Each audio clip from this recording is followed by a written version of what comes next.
Good morning, Mark Soderberg with ADM Investor Services with your morning ag outlook for Thursday, August 14th. Mostly lower trade across the ag space here overnight. The exception being soybean meal, which has rebounded another buck and a half here. Corn right now pretty much giving back all of yesterday's gains, trading 4 lower, holding in just above Tuesday's contract lows. Beans are down 5 to 6 cents in two-sided trade. Bean oil, that's down another 70 points. Wheat ranges from about steady in Minneapolis to 4 to 5 cents lower in Chicago and in Kansas City. Fresh news limited this morning as we await the USDA export sales at 7:30. We also get out our next inflationary reading with the producer price index also at 7:30 Central Standard Time. Tomorrow we get NOPA crush data for the month of July. Also tomorrow, President Trump will meet with Russian leader Putin in hopes of finding a peace solution for the Ukraine-Russian war. Leading up to these talks, Ukrainian President Zelensky has vowed that his country would not give up land for peace, while President Trump has also stated that Russia will face severe consequences if Putin refuses to a ceasefire agreement. The U.S. weather remains mostly favorable as building heat across the nation's midsection is not expected to last long, with a sagging cool front bringing normal to below normal temperatures for much of the central and eastern corn belts. By week 2 of the outlook, precipitation over the next 7 days will continue to favor the north, central, Midwest, and Great Lakes region. Scattered rains in the southeast, while little to no precipitation for the southern plains and much of the western Corn Belt. Areas in the northern Delta and western Tennessee River Basin, they've turned dry here in recent weeks and could use another rain event or two to prevent some late season crop stress.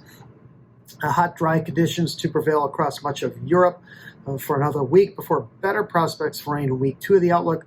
Heat dryness also impacting eastern Ukraine and southern Russia for at least another week to 10 days. Beneficial rains, however, are expected for Argentina by early next week. Welcome news for their developing wheat crop. Support for spot corn is at 360.5, that being the low from last August. December corn looks like it has, at least for now, held off a challenge of its contract low at 392. The recent rebound has not been able to pierce that $4 level above the market. While I suspect the lows are not in, I do not think that we need to go considerably lower to keep demand strong, given the tightness of all the major corn exporters. Time will tell if it's strong enough, however, to reach the USDA's optimistic projections. Spread likely to remain wide with this year's record corn production, which will also likely strain U.S. capacity this fall. My downside objective or target for Dees corn is 380. Beans just taking a little bit of a breather, backing up 5 to 6 cents here after reaching a fresh 6-week high overnight. September futures have so far held above its 100-day moving average at 10.16 Moving average support for the November contract comes in near the 10.25 level. While lack of a trade deal with China has slowed their transition to buying U.S. beans, U.S. sales to other nations has been quite strong. U.S. balance sheet really has little room for yields backing up much from Tuesday's record forecast, given this year's lower acreage base. SEP oil, that continues chopping around between 52 and 54 cents.